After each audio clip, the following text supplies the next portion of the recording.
And hello, meron pala akong gustong i-share sa inyo. And meron kasi nag-request sa akin ito. Medyo matagal na. Ngayon ko lang siya nabibigyan ng review. I mean, ipapakita ko muna sa inyo kung ano nga ba to. Ito siya. Ito yung request sa akin. Nabigyan ko siya ng review kung ano nga ba yung itsura nito. Ayan siya.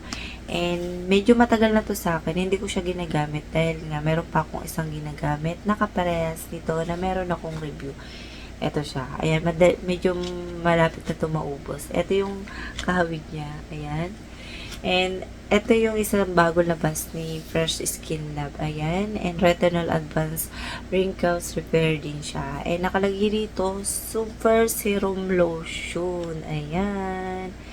And dahil hindi ko pa siya nagagamit, di ko alam kung ano nga ba yung magiging resulta nito sa akin. And ipapakita ko lang talaga yung itsura niya. Ayan, sa mga hindi pa nakakakita, nasa lagayan siya, 180 ml siya, ayan, ayan, kung kala mo parang sobrang laki, diba? And meron tong sticker dito sa ibabaw na naka-shield, ayan siya, nakadikit siya dyan. And na-excite ako sa amoy niya, kung anong magkaparas sila ng isa na blueberry acai yung amoy niya. And di naman super duper maamoy siya, ano lang, mild lang.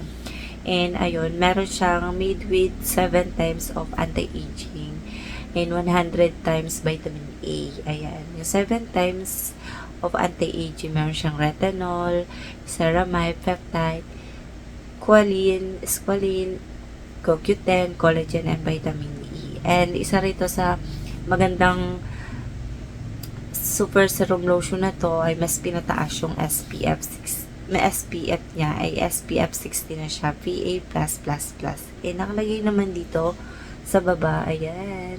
Pwede siya sa face and body. Ayan, nakalagay na siya, face and body. Pwede siya sa mukha, tsaka sa buong body mo, ayan. Kasi yung isa, hindi naman nakalagay na face and body. Wala siya nakalagay. And pagdating naman dito sa likod, ay nandito yung ingredients yan. Sobrang daming ingredients. Ayan. And ayun. Andito rin yung expiration, manufacturing, and paano siya gamitin. Ayun. Kung paano siya gamitin, nakalagay dito. 15 minutes bago ka ma-expose sa labas, sa init, na mag-rest ka muna. Ayan. Pagkaragay mo, mag-rest ka muna 15 minutes bago ka lumabas. And ayun yung nakalagay dito. And maganda rito sa lotion na to ay mabango siya. Hindi mo na kailangan maglagay ng perfume. Ayan, ipapakita ko yung itsura nito sa loob. Ayan. Dito tayo sa kabila. Ayan. Ito yung itsura niya. Ayan.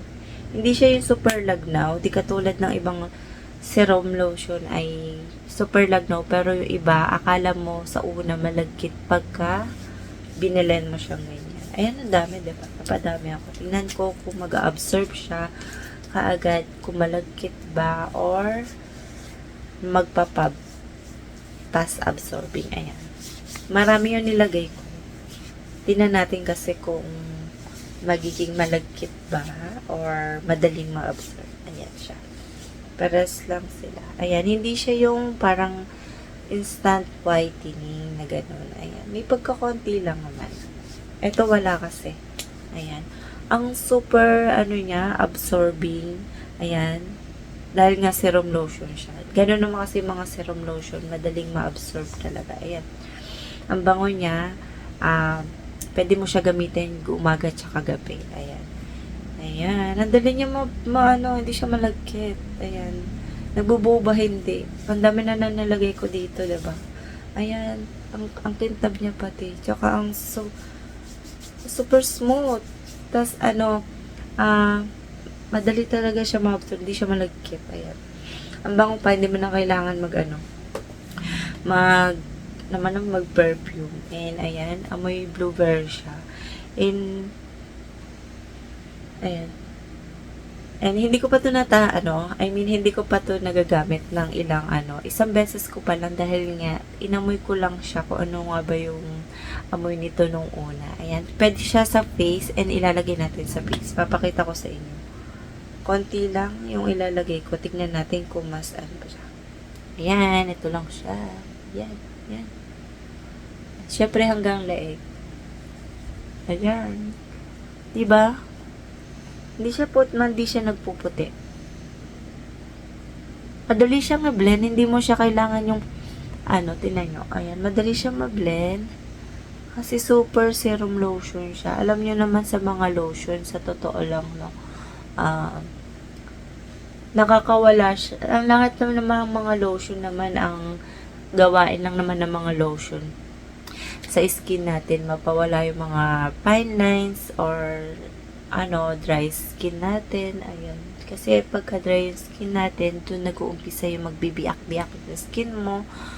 Magkakaroon ka ng mga lines, yung mga lines na pag lalo na sobrang dry ka. Ayan, namomoisturize yung skin mo, tsaka hydrate yung skin mo, yung gawain kasi ng lotion, ganun kasi iyon. Ayan, tinutulungan niya maging smooth yung skin mo, maging makinis. Ayan, ang bonus na lang talaga ay kung ano yung naging ingredients niya sa lotion, kung whitening ba siya, or or anti-aging, basta ganun.